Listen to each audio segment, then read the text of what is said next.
On a warm June night in 1995, under the bright lights of a little league field in Alma, Arkansas, parents sat on metal bleachers, relaxed, cheering, believing their kids were safe.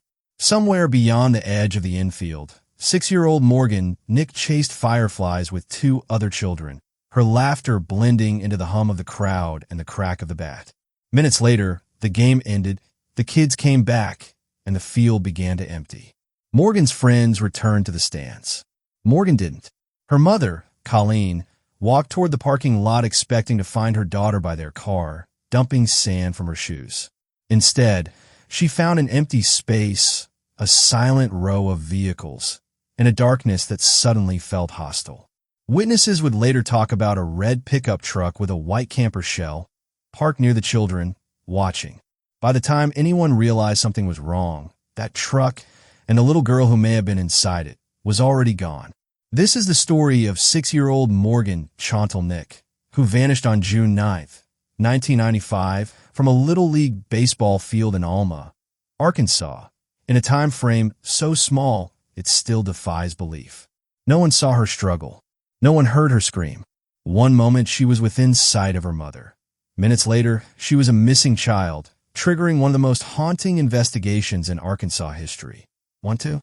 Over the next 3 decades, her case would bring in the FBI, generate thousands of leads, and change the way an entire state responds when a child disappears. For years, it was a mystery with no body, no confession, and no definitive suspect. Then, nearly 30 years later, a single strand of hair recovered from an old red pickup truck finally pointed to the man likely responsible. Morgan was 6 years old, a first grader from a close-knit family in Ozark, Arkansas, about a half-hour drive from Alma. By all accounts, she was shy at first, but playful and imaginative once she warmed up, just a regular kid who loved being with her mom and friends. That June night, she wasn't even supposed to be the center of attention.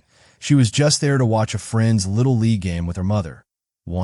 Her mother, Colleen, was like so many parents at that field, tired, proud, trusting the environment around her.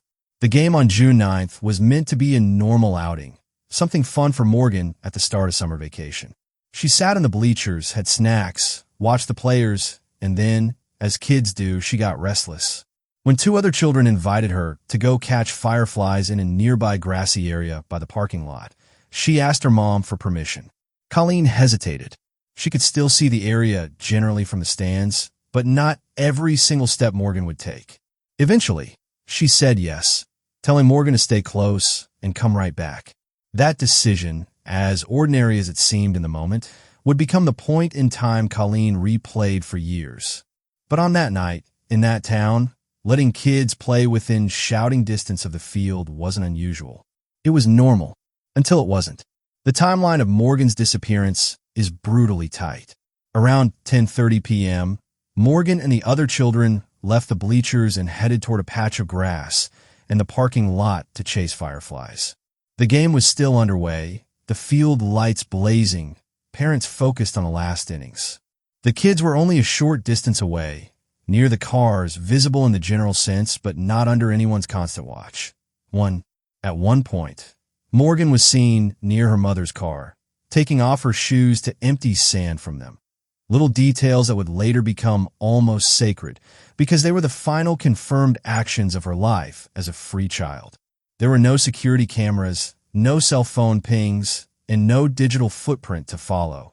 This was 1995, and the investigation would depend almost entirely on memory. Around 10:45 p.m., the game wrapped up, and the other 2 children returned to the stands. They assumed Morgan was right behind them. She wasn't. When Colleen asked, "Where's Morgan?" they told her she had been near the car just moments before. Within minutes, it was clear something was wrong. Colleen searched around the vehicles, calling her daughter's name. No answer, no crying, no footsteps running back, just silence and the sound of people packing up to go home. Several witnesses reported seeing a suspicious red pickup truck that night, a late 1980S style red single-cab pickup with a white camper shell, driven by an older white male. The man had been seen watching the children, and one witness described an interaction that fell off, though not obviously criminal at the time. Shortly after Morgan was last seen, That truck was noticed leaving the area. No one saw Morgan being forced inside. But when you line the events up, the truck's departure lines up almost exactly with the moment she vanished. Nothing was found at the scene that could definitively explain what happened. No discarded clothing. No obvious signs of a struggle. No note. Just a missing child and a description of a truck that suddenly mattered more than anything. Police in Alma responded quickly. Officers locked down the area, combing the fields, ditches, and nearby woods with flashlights and search dogs as word spread that a child was missing. Roadblocks were set up on nearby highways, and neighboring agencies were notified almost immediately. The FBI joined the case early due to the possibility of interstate kidnapping. But this was 1995, before modern Amber Alert systems existed in Arkansas. There was no instant statewide broadcast of phones, no highway signs flashing her name and description. Flyers were printed, media outlets were contacted, and the story began to creep beyond Alma into the larger region. Still, those first crucial hours ticked away without any obvious direction, and that red truck, with its unknown driver, seemed to evaporate. The community rallied. Volunteers searched fields, knocked on doors, and kept their porch lights on. Morgan's picture began appearing on news broadcasts, and over time the case would be featured on national programs and websites dedicated to missing children.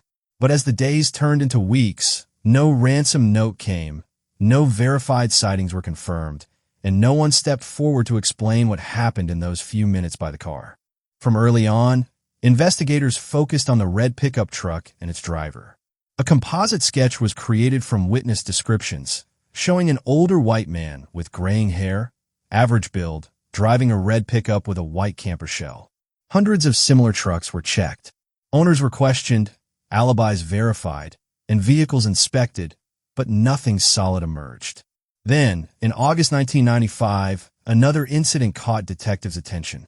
In nearby Van Buren, an older man named Billy Jack Lynx tried to lure an 11-year-old girl into his red 1986 Chevrolet pickup truck at a Sonic drive-in. The girl refused, and Lynx was later arrested and convicted on charges related to that attempted abduction. Naturally, investigators looked hard at him for Morgan's case. Lynx lived only a short drive from Alma and owned a red pickup that, at one point, had a camper shell. Detectives interviewed him about Morgan. He denied knowing anything about her, and when they examined his truck at that time, there was no white camper on the back. Without physical evidence tying him to the scene, and with the vehicle no longer matching the public description, police couldn't build a case. He remained a person of interest, but not an officially named suspect.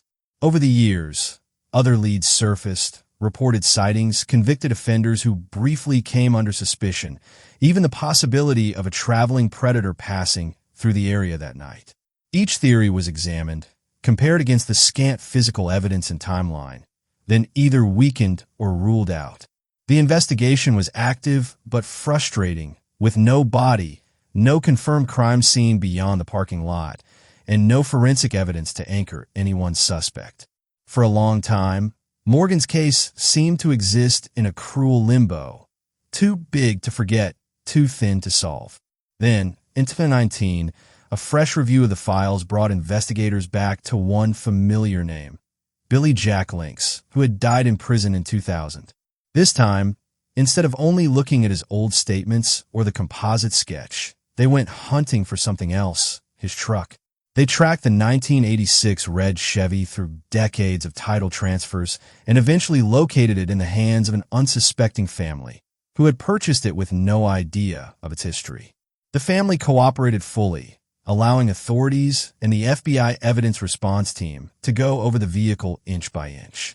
Inside that aging truck, buried in its fabric and carpeting, investigators recovered a hair. It had no root, which meant that traditional DNA profiling, the kind used in the 1990s and early 2000s, would have been nearly impossible. But technology had changed. The hair was sent to Othram, a private forensic lab that specializes in recovering genetic information from degraded or limited samples. Using advanced mitochondrial DNA sequencing, scientists were able to develop a profile and compare it to samples from Morgan's family. The results showed that the hair belonged to someone in Morgan's maternal line, a child of her mother. No one else in the Nick family had ever been inside that truck. The most logical and devastating conclusion: that hair belonged to Morgan. In 2024, Arkansas authorities publicly announced that the evidence strongly linked Morgan's disappearance to the now-deceased Billy Jack Links, and that they considered him the primary suspect. The case had not gone to trial, and legally he would never be convicted, but investigators were clear: Morgan had been inside his truck. The official theory now is that this was a classic opportunistic abduction by a local predator. Links, already proven willing to approach and attempt to lure children, was near the ball field that night, saw Morgan briefly alone by the car, and seized the moment. The hair in his truck, his history, his proximity, and the timing all converge on that conclusion. Alternative theories still surface in online discussions and among some members of the public. Some wonder if another unidentified offender, perhaps a traveler or trucker, could have taken her, and the red pickup was a tragic coincidence. Others question whether the camper description might have led investigators away from the right truck for years, giving the real offender time to disappear. But none of those alternatives currently have the forensic weight that the DNA evidence against Links carries. Experts in child abduction cases have pointed out that the speed and boldness of Morgan's disappearance are consistent with experienced predators who know how to pick a moment, act fast, and leave minimal trace. From that perspective, the case fits a chilling pattern: brief separation, quick grab, vehicle escape, and near total absence of evidence. Today, Morgan Nick is still officially listed as missing. There has been no recovery of remains, no confirmed sighting, and no physical crime scene beyond what was implied by the evidence found in Link's truck. The Arkansas State Police and local authorities continue to treat the case as active, focusing now on learning more about where Links went, where he liked to drive or fish, and what remote locations he may have visited in the mid-1990s.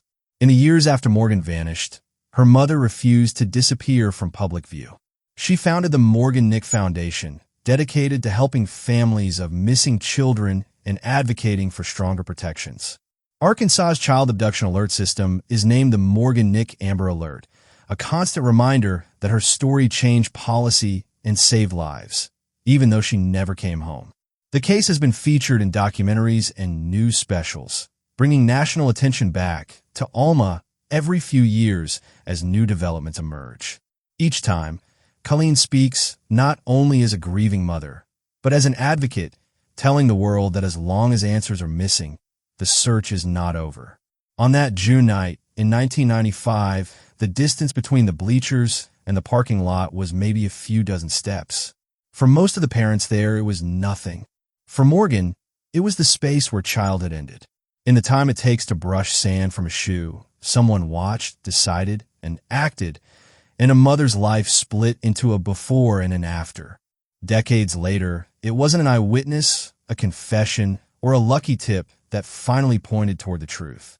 It was a single hair, hidden for years in the fabric of an old red truck, silently waiting for the science to catch up.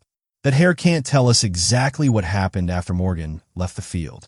It can't say where she was taken or where she is now. But it does tell us this: she was there inside that truck with a man who had already shown the world what he was capable of. So the question that lingers over Alma, over Arkansas, and over every person who hears this story is simple and impossibly heavy. After that red pickup rolled away from the lights of the ball field, what do you think truly happened that night?